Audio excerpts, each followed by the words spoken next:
ನಮಸ್ತೆ ಸ್ನೇಹಿತರೆ. ರವಿ ಬೆಳಗೆರೆಯವರ ಏಳಿ ಹೋಗು ಕಾರಣ ಮುಂದುವರಿದ ಭಾಗ. ಊರ್ಮಿಳಾ ಹಿಮವಂತನನ್ನು ಹುಡುಕಿಕೊಂಡು ಶಿವಮೊಗ್ಗಕ್ಕೆ ಬಂದಿರ್ತಾಳೆ. ಅವಳ ಪ್ರೀತಿ ದೇವ್ ಬಗ್ಗೆ ಇರುವಂಥದ್ದು ನಿಜವೋ ಅಥವಾ ಸುಳ್ಳೋ ಅನ್ನುವಂತಹ ಒಂದು ಗೊಂದಲದಲ್ಲಿರ್ತಾಳೆ. ಅದನ್ನು ಪರಿಹಾರ ಮಾಡ್ಕೊಳ್ಳೋದಕ್ಕೆ ಹಿಮವಂತನ ಬಳಿ ಬಂದಿರ್ತಾಳೆ. ಇಲ್ಲಿವರೆಗೂ ಆಗಿತ್ತು. ಮುಂದಿನ ಭಾಗ. ಹಿಮವಂತ್ ಒಂದು ಕ್ಷಣ ಅವಳೆಡೆಗೆ ತೀಕ್ಷ್ಣವಾಗಿ ನೋಡಿದ. ಅನಂತರ ಏನೇನೂ ಮಾತನಾಡದೆ ತನ್ನ ಕೋಣೆಯ ಬಾಗಿಲು ತೆರೆದು ಇದ್ದಕ್ಕಿದ್ದಂತೆ ಅಡುಗೆ ಮಾಡಲು ಶುರುವಿಟ್ಟ. ಕೋಣೆಯ ಮೂಲೆಯಲ್ಲೇ ಒಂದು ಅಡಿಗೆ ಮನೆಯಂಥದ್ದು, 4 ಪಾತ್ರೆ, ಬರ್ರೆಂಬ ಸದ್ದಿನೊಂದಿಗೆ ಉರಿಯುವ ಸ್ಟವ್, ನೆಲದ ಮೇಲೆ ಒಣಚಾಪೆ, ಗೋಡೆಗೆ ಆನಿಕೊಂಡಂತೆ ನಿಲ್ಲಿಸಲಾದ 2 ಅಲ್ಯೂಮಿನಿಯಂ ತಟ್ಟೆಗಳು. ಅದೇ ಅಡುಗೆ ಮನೆ ಮೂಲೆಯಲ್ಲಿ ಒಂದಷ್ಟು ಅಕ್ಕಿ, ಬೇಳೆ, ಸಾಂಬಾರದ ಡಬ್ಬಿಗಳು. ಇಲ್ಲಿ ನನ್ನ ಜಗತ್ತು ಚಿಕ್ಕದು. ಹೀಗೆ ಮಿನಿಮಮ್ ಅನ್ನಿಸೋಷ್ಟು ಮಾತ್ರದ ವಸ್ತುಗಳನ್ನು ಇಟ್ಟುಕೊಂಡು ಬದುಕೋದನ್ನು ಮೊದಲಿನಿಂದಲೂ ರೂಢಿ ಮಾಡಿಕೊಂಡೆ. ಈ ಅರೆಬರೆಯಾಗಿ ಕಟ್ಟಿದ ಕೋಣೆಯ ಸುತ್ತ ಕೋಟ್ಯಾಂತರ ರೂಪಾಯಿಗಳದೊಂದು ಲೇಔಟ್ ಹೇಳ್ತಿದೆ. ಇಡೀ ಶಿವಮೊಗ್ಗದ ಜನ ಇದರ ಮೇಲೆ ಕಣ್ಣಿಟ್ಟಿದ್ದಾರೆ. ನಂದಕ್ಕ ತೀರಿಕೊಂಡ ಮೇಲೆ ಶಾಂತಪ್ಪ ಎಲ್ಲವನ್ನು ನನ್ನ ಉಸ್ತುವಾರಿಗೆ ಬಿಟ್ಟಿದ್ದಾನೆ. ಲಕ್ಷಾಂತರದ ವ್ಯವಹಾರ. ನನ್ನ ಮೈಮೇಲೆ ಮಾತ್ರ 120 ರೂಪಾಯಿಗೆ ಬಾಳೋ ಹೊರಟು ಕದರ್ ಜುಬ್ಬ. ನಾನು ಉಣ್ಣೋದು ಒಂದೇ ಹೊತ್ತು. ಎಷ್ಟೋ ಸಲ ಅನ್ನ, ಬೇಳೆ, ಉಪ್ಪು, ತರಕಾರಿ ಎಲ್ಲ ಒಂದೇ ಪಾತ್ರೆಗೆ ಹಾಕಿ ಬೇಯಿಸ್ಕೊಂಡು ತಿಂದ್ಬಿಡ್ತೀನಿ. ಬ್ಯಾಂಕಿನ ನನ್ನ ಅಕೌಂಟಿನಲ್ಲಿ ಹತ್ತತ್ರ 1 ಕೋಟಿ ರೂಪಾಯಿ ಇದೆ ಅಂದರೆ ನಂಬ್ತೀರಾ ಊರ್ಮಿಳಾ? ಅದಿಷ್ಟು ನನ್ನದಲ್ಲದಿರಬಹುದು, ಆದರೆ ಅದಿಷ್ಟನ್ನು ನನ್ನದು ಮಾಡಿಕೊಳ್ಳೋಕೆ ತುಂಬ ಸಮಯ ಹಿಡಿಯಲ್ಲ. ಇಡೀ ಲೇಔಟ್ ಕಟ್ಟಿ ಮುಗಿಸಿದ ದಿನ ಇಡೀ 2 ಜೀವಮಾನಗಳಿಗಾಗುವಷ್ಟು ದುಡ್ಡು ನಂದು ಅಂತ ನನ್ನ ಹತ್ರ ಇರುತ್ತೆ. ಪ್ರಾರ್ಥನಾಗೋಸ್ಕರವೇ ಶಿವಮೊಗ್ಗದಲ್ಲೆಲ್ಲೂ ಇಲ್ಲಿರೋ ಅಂಥ ಆಸ್ಪತ್ರೆ ಕಟ್ತಾ ಇದ್ದೀನಿ. ಶಿವಮೊಗ್ಗದಲ್ಲೆಲ್ಲೂ ಇಲ್ಲದೇ ಇರೋವಂಥ ಆಸ್ಪತ್ರೆ ಕಟ್ತಾ ಇದ್ದೀನಿ. ನಿಮ್ಗೆ ಗೊತ್ತಾ ಊರ್ಮಿಳಾ? ಇದ್ಯಾವುದನ್ನು ನಾನು ಪ್ರಾರ್ಥನೆಗೆ ಹೇಳಿಲ್ಲ. ನನ್ನ ಬಗ್ಗೆ ಯಾವ ಹೆಚ್ಚಿನ ವಿವರಗಳು ಶಾಂತಪ್ಪನಿಗೆ ಗೊತ್ತಿಲ್ಲ. ರಸೂಲ್ ಜಮಾದಾರಂಗೆ ಗೊತ್ತಿಲ್ಲ. ಹಾಗೆ ನನ್ನ ಜೀವನವನ್ನು ಒಂದು ಚಿಕ್ಕ ಬ್ರೆಡ್ಡಿನ ತುಂಡಿನ ಹಾಗೆ ಮತ್ತೊಬ್ಬರ ಎದುರಿಗಿಟ್ಟು ನಾನು ಅಂದರೆ ಇಷ್ಟೇ ಕಣ್ರಿ ಅಂತ ಯಾವತ್ತಿಗೂ ನಾನು ಹೇಳಿಕೊಂಡೋನಲ್ಲ. ಟೆಲ್ಮಿ, ನಾನು ವಂಚಕನಾ? ಹೇಳಿ ಊರ್ಮಿಳಾ. ನನಗೆ ನೇರವಂತಿಕೆ ಇಲ್ವಾ? ಯಾವುದನ್ನು ನೀವು ನೇರವಂತಿಕೆ ಅನ್ನೋದು?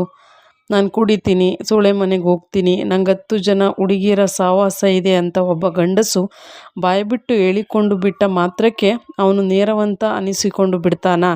ದಡ್ಡಿ ಥರ ಯೋಚಿಸ್ಬೇಡಿ. ನಾನು ತುಂಬ ನೇರವಂತ ಅಂತ ಹೇಳಿಕೊಂಡೆ ಮಾತು ಆರಂಭಿಸೋನಿಗೆ ಆ ಮೊದಲ ಹೇಳಿಕೆ ವಂಚನೆಯ ಬುನಾದಿ ಆಗಿರುತ್ತೆ. ಪ್ರತಿ ಹುಡುಗಿಯಲ್ಲೂ ಒಬ್ಬ ಅಮ್ಮ ಇರ್ತಾಳೆ.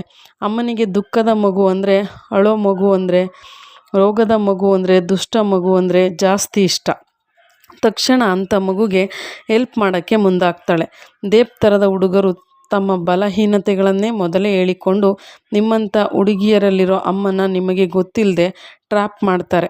Take care. ಅದನ್ನೆಲ್ಲ ನಾನು ಹೇಳೋಕೆ ಹೊರಟಿದ್ದು. ಅವನ ಎಲ್ಲ ಬಲಹೀನತೆಗಳ ಸಮೇತ ಅವನನ್ನು ಪ್ರೀತಿಸೋಕ್ಕೆ ಸಾಧ್ಯವಾದರೆ ಪ್ರೀತಿಸಿ. ನೇರವಂತಿಕೆ ಅನ್ನೋದು ಆಭರಣವಲ್ಲ. ಸೂಳೆ ಮನೆಯಿಂದ ಎದ್ದು ಬಂದೆ ಅಂತ ಹೇಳೋ ಹುಡುಗ ನಾಳೆ ನಿಮ್ಮ ಗಂಡ ಆದಾಗ ಅವನ ಮೈಯಿಂದ ಹೊರಡೋ ಆದರದ ವಾಸನೆ ನಿಮ್ಮನ್ನು ಉಸಿರುಗಟ್ಟಿಸಿ ಕೊಂದು ಬಿಡುತ್ತೆ. ಹೆಜ್ಜೆ ಇಡೋಕ್ಕೆ ಮುಂಚೆ 10 ದಿಕ್ಕುಗಳಿಂದ ಯೋಚಿಸಿ ನೋಡಿ. ದೇವ್ನಂಥ ಹುಡುಗನ್ನ ಪ್ರೀತಿಸಿ ಸರಿದಾರಿಗೆ ತಂದು ನಿಮಗೊಪ್ಪೋ ಹಾಗೆ ರೂಪಿಸಿಕೊಳ್ಳೋದಾದರೆ ಅದು ನಿಮ್ಮ ಜೀವನದ ಅತಿ ದೊಡ್ಡ ಗೆಲುವು. ಆದರೆ ಅದಕ್ಕೋಸ್ಕರ ಒಂದಿಡೀ ಜೀವನವನ್ನೇ ಮುಡಿಪಾಗಿಡ್ತೀರಾ? ನಿರ್ಧಾರ ನಿಮ್ಮದು. ಎದ್ದು ಕೈ ತೊಳ್ಕೊಳ್ಳಿ. ಅನ್ನದ ಜೊತೆ ಉಪ್ಪಿನಕಾಯಿ, ಮಜ್ಜಿಗೆ, ಅರಳುಪ್ಪು ಇದೆ. ಇವತ್ತಿಗೆ ಇದೇ ಮೃಷ್ಟಾನ್ನ. ಅಷ್ಟರ ನಂತರ ಅವನು ಆ ವಿಷಯವನ್ನು ಮತ್ತೆ ಮಾತಿಗೆ ತರಲಿಲ್ಲ. ಊರ್ಮಿಳಾಗೆ ಏನನ್ನೂ ಕೇಳಬೇಕೆನಿಸಲಿಲ್ಲ. ಅವಳ ಎಲ್ಲ ಪ್ರಶ್ನೆಗಳಿಗೂ ಉತ್ತರ ಸಿಕ್ಕು ಹೋಗಿತ್ತು. ಅನ್ನದ ಕೊನೆಯ ತುತ್ತು ಬಾಯಿಗಿಟ್ಟುಕೊಳ್ಳುತ್ತಿದ್ದ ಹಿಮವಂತನನ್ನೇ ದಿಟ್ಟಿಸಿ ನೋಡಿದ ಊರ್ಮಿಳಾ ಹಿಮವಂತ್ ಅಂದಳು.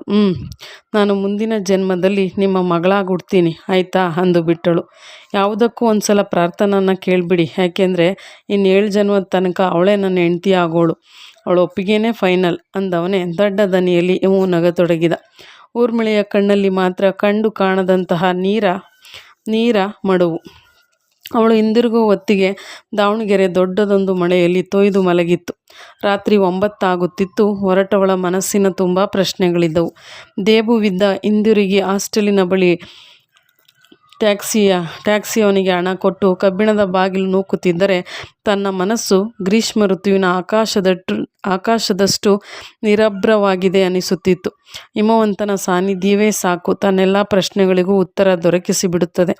ಅವನು ಇದ್ದಕ್ಕಿದ್ದಂತೆ ಎಷ್ಟೊಂದು ಅಪ್ಪ, ಎಷ್ಟೊಂದು ಗೆಳೆಯ, ಎಷ್ಟೊಂದು ಪ್ರಬುದ್ಧ ಅನಿಸಿಬಿಡ್ತಾನೆ. ಹಿಮವಂತ ಆಸೆ ಹುಟ್ಟಿಸುವುದಿಲ್ಲ, ಭರವಸೆ ಹುಟ್ಟಿಸ್ತಾನೆ. ಜಗತ್ತೆಲ್ಲ ಸೋಲಿಸಿದರೂ ನಾನೊಬ್ಬನಿದ್ದೇನೆ, ಬಾ, ನನ್ನಲ್ಲಿಗೆ ಬಂದು ಬಿಡು, ಗೊಂದಲಗಳೇ ಬೇಡ, ನನಗೆ ಮಗಳಾಗಿರು, ಗೆಳತಿಯಾಗಿರು, ಅಮ್ಮನಾಗಿರು, ಸುಮ್ಮನೆ ನಿನ್ನ ಪಾಡಿಗೆ ನೀನಾಗಿರು ಎಂಬುದೊಂದು ಮಾತು ಅಂಗೈಯಲ್ಲಿಟ್ಟು ಕಳಿಸಿದ್ದಾನೆ ಹಿಮವಂತ ಅನಿಸುತ್ತಿತ್ತು. ಹೊರಡುವಾಗ ಅವನು ಅದನ್ನೊಂದು ಅಪ್ಪಣೆಯಲ್ಲದಂತಿದ್ದರೂ ಗಾಡಿಗೊಪ್ಪದ ಸಂಗತಿಗಳನ್ನು ಪ್ರಾರ್ಥನಾಳಿಗೆ ಈಗಲೇ ಹೇಳದಿದ್ದರೇನೆ ಒಳ್ಳೆಯದು ಎಂಬಂತೆ ಮಾತನಾಡಿದ್ದ. ಅಸಲು ತಾನು ಶಿವಮೊಗ್ಗಕ್ಕೆ ಹೋದ ಸಂಗತಿಯನ್ನೇ ಪ್ರಾರ್ಥನಾಳಿಗೆ ತಿಳಿಸದೇ ಇದ್ದು ಬಿಡಬಹುದು. ಆದರೆ ಹಿಮವಂತನನ್ನು ನೋಡಿ ಬಂದ ಸಂತಸ ಮುಖದಲ್ಲಿ ತುಳುಕುತ್ತಿದ್ದರೆ ಮುಚ್ಚಿಡುವುದು ಹೇಗೆ ಅಂದುಕೊಂಡೇ ಕೋಣೆ ತಲುಪಿದಳು ಊರ್ಮಿಳ. ಅವಳಿಗಾಗಿ 2 ಆಶ್ಚರ್ಯಗಳು ಕಾದಿದ್ದವು. ಮೊದಲನೆಯದಾಗಿ, ಊರ್ಮಿಳ ಕೋಣೆಯಲ್ಲಿರಲಿಲ್ಲ. ಊರ್ಮಿಳ ಟೇಬಲಿನ ಮೇಲೆ ಪುಟ್ಟದೊಂದು ಪತ್ರವಿತ್ತು. ಊರ್ಮಿ ದೀದಿ, ಒಂದು ಅತ್ಯಂತ ಮುಖ್ಯವಾದ ನಿರ್ಧಾರ ತೆಗೆದುಕೊಳ್ಳಬೇಕಿದೆ. ಅದಕ್ಕಾಗಿ ಹೋಗುತ್ತಿದ್ದೇನೆ. ಬರುವುದು ತಡವಾದೀತು. ಬಾರದಿದ್ದರೆ ಧಾವಂತ ಬೇಡ. ಬೆಳಿಗ್ಗೆ ಹೊತ್ತಿಗೆ ಹಾಸ್ಟೆಲ್ನಲ್ಲಿರುತ್ತೇನೆ. ಎಲ್ಲ ವಿಷಯ ನಿನಗೆ ಮುಖತಃ ತಿಳಿಸುತ್ತೇನೆ. ಒಂದೇ ಮಾತಿನಲ್ಲಿ ಹೇಳೋದಾದರೆ ನಾನು ತುಂಬ ಸಂತೋಷವಾಗಿದ್ದೇನೆ. ಯಾಕೋ ಗೊತ್ತಿಲ್ಲ. ನಿನ್ನ ಮುನ್ನಿ. ಅದನ್ನು 2ನೇ ಬಾರಿಗೆ ಓದಿಕೊಂಡು ಟೇಬಲಿನ ಮೇಲಿಟ್ಟು ಬಟ್ಟೆ ಬದಲಿಸಿ ಮುಖ ತೊಳೆಯುವಷ್ಟರಲ್ಲಿ 2ನೇ ಆಶ್ಚರ್ಯ ಎದುರಾಗಿತ್ತು. ಹಾಸ್ಟೆಲಿನ ಹೆಬ್ಬಾಗಿಲಿಗೆ ಬೀಗ ಹಾಕುವ ಕಟ್ಟ ಕಡೆಯ ನಿಮಿಷದಲ್ಲಿ ಪ್ರಾರ್ಥನಾ ಮೆಟ್ಟಿಲು ಹತ್ತಿ ಬಂದಿದ್ದಳು. ಕೋಣೆಯೊಳಕ್ಕೆ ಬಂದ ತಕ್ಷಣ ಊರ್ಮಿಳೆಗೆ ಗಪ್ಪನೆ ರಾಚಿದ್ದು ವಿಸ್ಕಿಯ ವಾಸನೆ. ಪ್ರಾರ್ಥನಾಳ ಕತ್ತಿನ ಮೇಲೆ ಗಾಢ ಚುಂಬನದ ಕಂದು ಗುರುತು. ಕಣ್ಣುಗಳಲ್ಲಿ ಎಂಥದ್ದೋ ಉನ್ಮಾದ. ಹತ್ತಿರಕ್ಕೆ ಬಂದವಳ ಮೈಯಿಂದ ಸಿಗರೇಟಿನ ತಿಳಿ ವಾಸನೆ. ಆ ರಾತ್ರಿ ಪ್ರಾರ್ಥನಾಳನ್ನು ಕೇಳಬಹುದಾದ ಯಾವ ಪ್ರಶ್ನೆಯೂ ಊರ್ಮಿಳೆಯಲ್ಲಿರಲಿಲ್ಲ. ಎಲ್ಲದಕ್ಕೂ ಉತ್ತರ ಸಿಕ್ಕು ಹೋಗಿತ್ತು. ಚಪ್ಪಲಿ ಬಿಟ್ಟವಳೆ ಮಂಚದೆಡೆಗೆ ನಡೆದು ಹೋದ. ಪ್ರಾರ್ಥನಾ ಬಟ್ಟೆ ಕೂಡ ಬದಲಿಸದೆ ಅರೆ ಬೋರಲಾಗಿ ಮಲಗಿ 2 ನಿಮಿಷದಲ್ಲಿ ನಿದ್ರೆಗೆ ಜಾರಿದಳು. ಊರ್ಮಿಳಾಗೆ ಮಧ್ಯರಾತ್ರಿ ಯಾವಾಗಲೂ ಎಚ್ಚರವಾದಾಗ ಬಾತ್ರೂಮಿನಲ್ಲಿ ಪ್ರಾರ್ಥನಾ ವಾಂತಿ ಮಾಡಿಕೊಳ್ಳುತ್ತಿದ್ದ ಸದ್ದು ಕೇಳಿಸಿತು. ಅರಗದ ವಿಸ್ಕಿ ಹಿಂದಿರುಗುತ್ತಿದೆ. ಹಾಸ್ಟೆಲಿಗೆ ಬಂದ ಮೊದಲ ದಿನ ಇದೇ ಹುಡುಗಿ ನೆಲದ ಮೇಲೆ ಪದ್ಮಾಸನ ಹಾಕಿಕೊಂಡು ಕುಳಿತು ಮುದ್ದು ಬರುವ ಹಾಗೆ ಯಾಕೋ ತೆದು ತುಷಾರ ಹಾರ ದವಾಳ ಅಂತ ದನಿ ಎತ್ತಿ ಪ್ರಾರ್ಥನೆ ಆಡಿದ್ದಳು. ಅವಳು ಇವಳೇನಾ ಅನಿಸಿತು. ಆಮೇಲೆ ಊರ್ಮಿಳೆಗೆ ನಿದ್ರೆ ಬರಲಿಲ್ಲ. ಮಾರನೇ ಮುಂಜಾನೆ ಪ್ರಾರ್ಥನಾಳಿಗೆ ನೇರವಾಗಿ ಊರ್ಮಿಳೆಯ ಕಣ್ಣಿಗೆ ಸಿಕ್ಕುವುದು ಕಷ್ಟವೆನಿಸಿತಾದರೂ ಇಂದಿನ ಸಂಜೆ ತಾನು ಅನುಭವಿಸಿ ಬಂದ ಆನಂದವನ್ನು ಅವಳಿಂದ ಅವಿತಿಡುವ ಅವಶ್ಯಕತೆ ಕಾಣಲಿಲ್ಲ.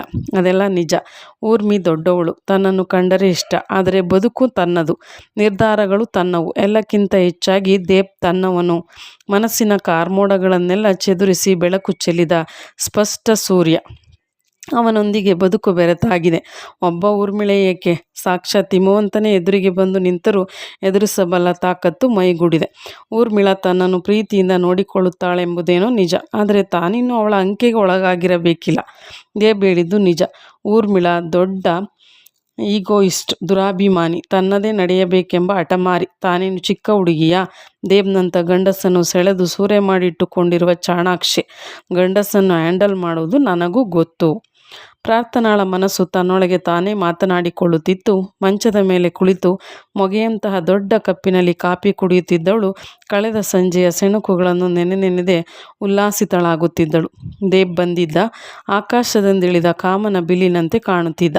ಬಾಗಿಲಲ್ಲಿ ತನ್ನ ಮರ್ಸಿಡೀಸ್ ನಿಲ್ಲಿಸಿ ವಿಸಿಟರ್ಸ್ ರೂಮಿನಲ್ಲಿ ಅಚ್ಚ ಬಿಳಿಯ ಜುಬ್ಬ ಮತ್ತು ಪೈಜಾಮ್ ಧರಿಸಿ ತನಗಾಗಿ ಕಾಯುತ್ತಾ ಕುಳಿತಿದ್ದವನು ಎಷ್ಟೊಂದು ನಿಸ್ಸಹಾಯಕತೆಯಲ್ಲೇ ಎಷ್ಟೊಂದು ಬಲಿಷ್ಠನಂತೆ ಕಂಡಿದ್ದ. 1 ವಾರಕ್ಕಿಂತ ಜಾಸ್ತಿಯಾಗಿತ್ತು ಅವನ ಕಣ್ಣಿಗೆ ಸಿಕ್ಕು. ಅವನು ಭೇಟಿಯಾಗಬಹುದಾದ ಜಾಗಗಳನ್ನೆಲ್ಲ ತಪ್ಪಿಸಿ ಓಡಾಡಿದ್ದಳು.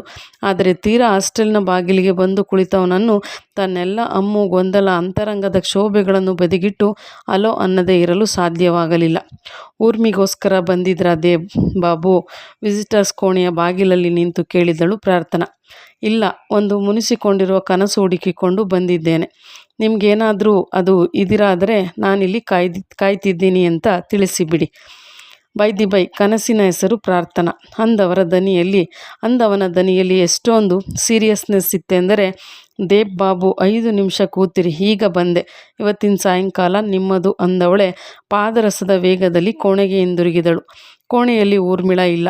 ಅವಳು ಇದೇ ದೇಬ್ ಬಾಬುವಿನ ಬಗ್ಗೆ ಒಂದು ನಿರ್ಧಾರಕ್ಕೆ ಬರಲೆಂದು ಶಿವಮೊಗ್ಗಕ್ಕೆ ಹೋಗಿದ್ದಾಳೆಂಬ ಸಂಗತಿ, ಹಿಮವಂತನನ್ನು ಭೇಟಿಯಾಗಲಿದ್ದಾಳೆಂಬ ಸಂಗತಿ ಪ್ರಾರ್ಥನಾಳಿಗೆ ಗೊತ್ತಿಲ್ಲ. ಅಸಲಿಗೆ ದೇಬ್ ಬಾಬುವನ್ನು ಅಲ್ಲಿ ಕೂಡಿಸಿ ದಿರಿಸು ಬದಲಾಯಿಸಲು ಕೋಣೆಯೆಡೆಗೆ ಓಡಿ ಬಂದವಳ ಸ್ಮೃತಿಯಲ್ಲಿ ಹಿಮವಂತನೆಂಬ ದೇವರ ಚಿಕ್ಕ ನೆರಳೂ ಇರಲಿಲ್ಲ. ಮರ್ಸಿಡಿಸ್ನಲ್ಲಿ ಕುಳಿತು ಮೊಟ್ಟ ಮೊದಲ ಬಾರಿಗೆ ಪ್ರಾರ್ಥನಾಳ ಅಂಗ ಹಿಡಿದುಕೊಂಡು ದೇಬ್ ಬಾಬು ಸಿತಾರ್ನ ತಂತಿಯ ಕಂಪನದಂತಹ ದನಿಯಲ್ಲಿ ಮಾತನಾಡತೊಡಗಿದಾಗಲೂ ಅವಳಿಗೆ ಹಿಮವಂತ್ ನೆನಪಾಗಲಿಲ್ಲ. ಪ್ರಾರ್ಥನಾ, ನೀನು ಸಿಗದಿದ್ದರೆ ಇವತ್ತು ನಿನ್ನ ನೆರಳನ್ನಾದರೂ ತಾಕಿ ಹಿಂದಿರುಗುತ್ತೇನೆಂದುಕೊಂಡು ನಿರ್ಧರಿಸಿ ಬಂದಿದ್ದೆ. ನಂಗೊತ್ತು, ನೀನು ದೇವರನ್ನು ಪ್ರೀತಿಸಿದವಳು. ಆದರೆ ನಾನು ತೇಟ್ ಮನುಷ್ಯ. ಹಗಲಿನ ಯಾತನೆ ಭರಿಸಲಾಗದೆ ಸಂಜೆ ಕುಡಿಯುತ್ತೇನೆ. ಮಧ್ಯಾಹ್ನದ ಕಾಮ ಜಯಿಸಲಾಗದೆ ರಾತ್ರಿ ಹೆಂಗಸರನ್ನು ಹುಡುಕುತ್ತೇನೆ. ತುಟಿಗಳಿಗೊಂದು ಮಧುರ ರಾಗ ನಿಲುಕದೆ ಸಿಗರೇಟಿಗೆ ಬೆಂಕಿ ಬೆರೆಸಿ ತುಟಿಗಿಟ್ಟುಕೊಳ್ಳುತ್ತೇನೆ. ನನ್ನನ್ನು ಕ್ಷಮಿಸು ಪ್ರಾರ್ಥನಾ. ಒಂದೇ ಒಂದು ಇಡೀ ಪ್ರೀತಿಗೋಸ್ಕರ, ನೆಮ್ಮದಿಗೋಸ್ಕರ, ನಿನ್ನಲ್ಲಿದೆಯಲ್ಲ ಅಂಥದ್ದೊಂದು ಡಿವೋಷನ್ಗೋಸ್ಕರ ಎಲ್ಲೆಂದರಲ್ಲಿ ಅಲೆದು ಬಿಟ್ಟೆ. ಇವತ್ತು ನನಗೆ ನೀನು ಬೇರೇನನ್ನೂ ಕೊಡಬೇಡ. ನನಗೆ ನಿನ್ನ ಸಮ್ಮತಿಯೂ ಬೇಕಾಗಿಲ್ಲ. ನಿನ್ನಂಥ ಹುಡುಗಿಯನ್ನು ನನ್ನ ಬದುಕಿನ ಕಟ್ಟ ಕಡೆಗೆ ಹುಡುಗಿಯನ್ನಾಗಿ ಪ್ರೀತಿಸಿದೆ ಅಂತ ನನಗೆ ನಾನೇ ಹೇಳಿಕೊಳ್ಳಲು ಒಂದು ಅವಕಾಶ ಕೊಡು. ನನಗಷ್ಟು ಸಾಕು. ದೇಬ್ ಬಾಬು ಮಾತನಾಡುತ್ತಿದ್ದರೆ ಪ್ರಾರ್ಥನಾ ಎಂಬ ಹುಡುಗಿ ಕರಗಿ ಜರಿಯಾಗತೊಡಗಿದ್ದಳು. ನನ್ನ ಕೊನೆಯ ಹುಡುಗಿ ನೀನು, ದಿ ಲಾಸ್ಟ್ ಗರ್ಲ್ ಎಂಬ ದೃಢವಾದ ಮಾತಿನೊಂದಿಗೆ ಗಕ್ಕನೆ ನಿಂತಿತು ಮರ್ಸಿಡೀಸ್.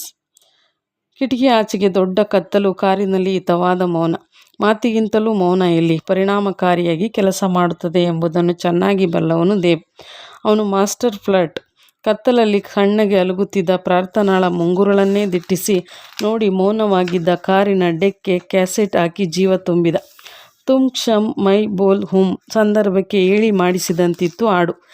ನೀನು ಕ್ಷಮೆ, ನಾನು ತಪ್ಪು, ನೀನು ತಪ್ಪುಗಳಾಗುವುದು ಬೇಡ.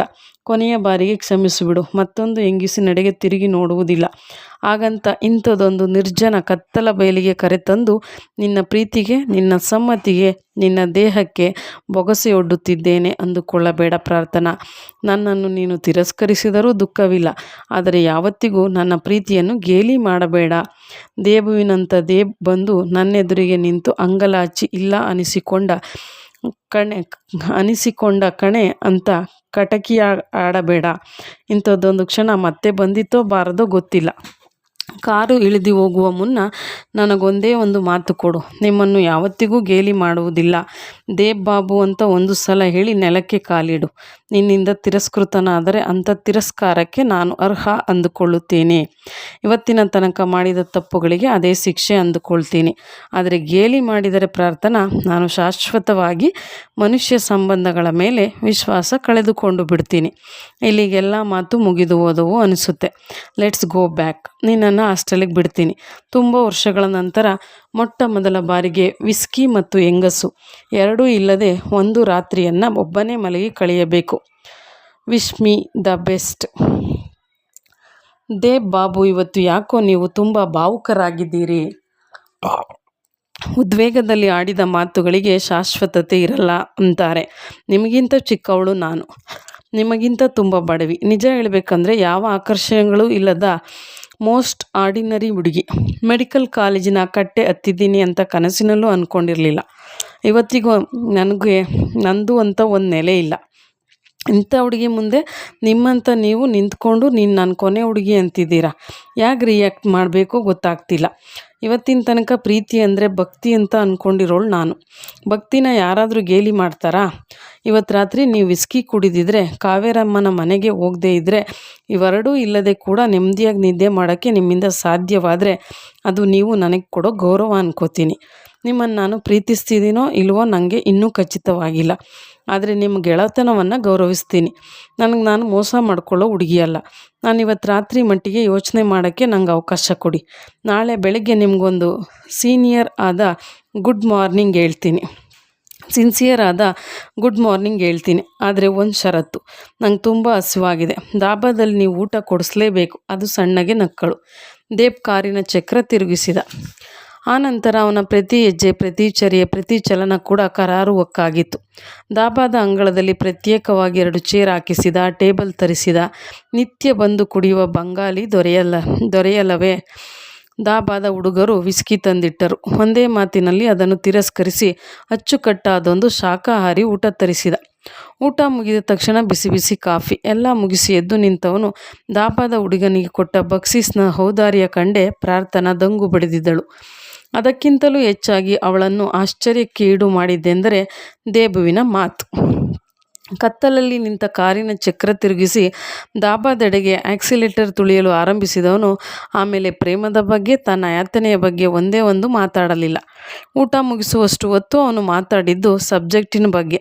ತನಗಿಂತ 1 ವರ್ಷ ಮುಂದಿರುವ ದೇಬ್ ಸಬ್ಜೆಕ್ಟಿನ ಕುರಿತು ಮಾತಿಗೆ ಕುಳಿತರೆ ಅವನೆದುರಿಗೆ ಕಾಲೇಜಿನ ಅಷ್ಟು ಪ್ರೊಫೆಸರ್ಗಳನ್ನು ನಿವಾಳಿಸಿ ಒಗೆಯಬೇಕು.